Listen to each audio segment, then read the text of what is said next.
Welcome back to the Handy Landlord. Do I keep this garage? Do I tear it down? What do I do with it? The amount of money that I'm gonna spend on this garage is gonna be a lot. If you didn't see part 1 of this series, go check that out. This garage is just animals going in and out of here. It's a massive structure. It's very large. It's over a 2-car and it's very high. So it's probably about the same size as the house, believe it or not. Bad. They try to patch this side. They got some crazy stuff going on. I hired guys to remove these trees. There's a pretty large beam right here. I am trying to prep for other contractors. So I have a contractor that is coming to refinish these floors. So I told the guy if he can do it without staining them and just clear cut them and they look okay, I'm cool with that. I'd prefer not to have to do stain, just because if there are scratches that get in the floor whenever the tenant is here, you know, it obviously scratches down to the wood. I know they buff in the stain, but still. So I am prepping for them. I try to do everything I possibly can to make other guys' jobs easier. I removed all the staples, removed all the nails, removed doors, removed the doors for them. All these doors were gonna get replaced. There was so many damage. There's no reason to try to save it. Removed all the tack strips, all the staples, scraped the floor, scraped the, tried to get some of the tape off. We mopped it.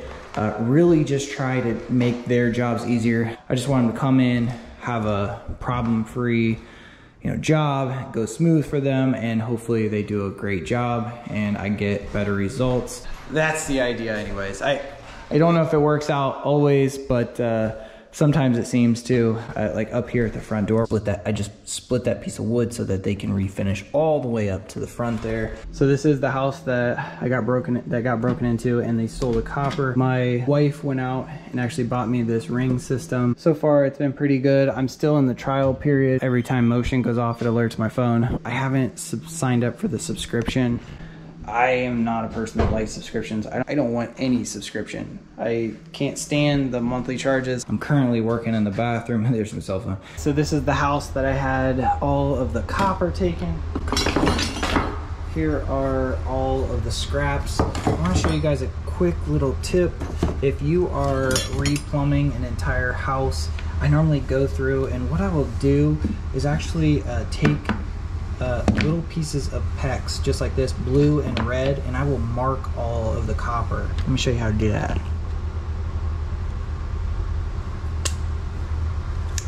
So then once you cut your little piece, it will slip right onto the piece of copper, just like that. I go through and mark everything, especially if you have 2 or 3 bathrooms, you know, plumbing fixtures, different things like that. All of the copper that is stubbed out in the basement, if I'm not running it up into the wall, I would just mark them just like that. Red or blue for hot and cold. Makes it extremely easy.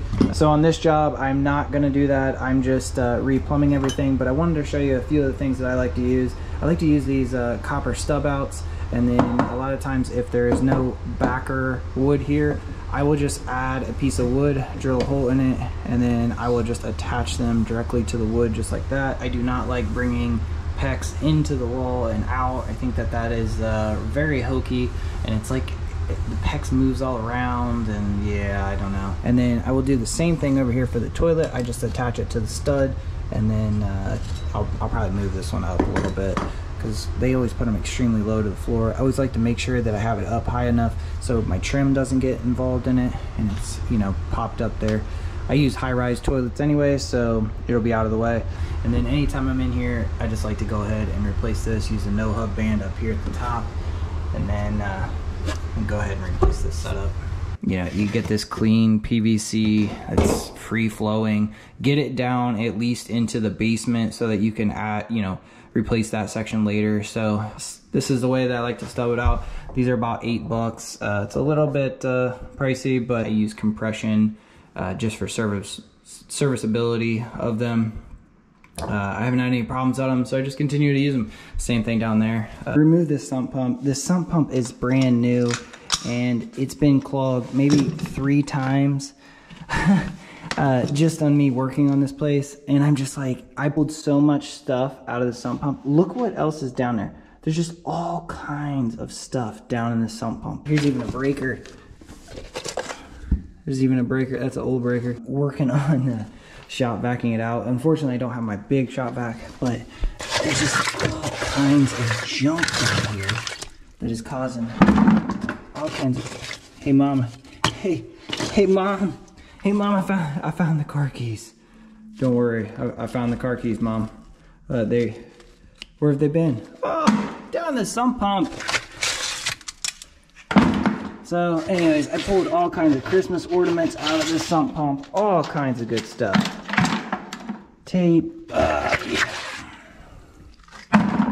So this sump pump was actually bad whenever I started turning this place, and oh, this is actually the water meter cover right there. So the other thing I found was that there was no check. See how you can see right through there? So the check portion of this check valve is completely gone. I don't know where it went, but it's completely gone. So I have to run and grab a new check valve. I might have one out in my van. I'll have to go look. Maybe I could clean these up and take them home to the kids. I don't know. Anytime you have old PVC that's been used for a while, do not use the ratcheting type of cutters, because it will just shatter. There's no reason, just don't do it. Take my word for it, it will shatter. So just a heads up on that. So just use your Sawzall. I got this little walkie Sawzall. It's a M12 version. It's really nice. I like it. All right there it is. That should do a lot better. We'll give it a test, but it should check instead of draining all the water back into the pump and then pumping it again, and then draining all that back and then pumping it again and draining it, you know what I mean? So it was just basically recycling the water, running the sump pump a lot more than what it actually needed to. So just a quick tip, if you are having sump pump issues, I guess go ahead and check to make sure that your check valve is in there. This is the first time I've ever seen this, but yeah, these are cheap check valves, so yeah. Trash. So the city spent $8 to certify mail me the information stating that I was illegal dumping behind this unit.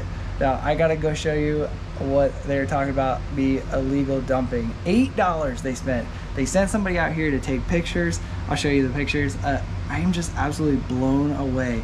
I have to, as a landlord, I have to post my number on this like website that's publicly known.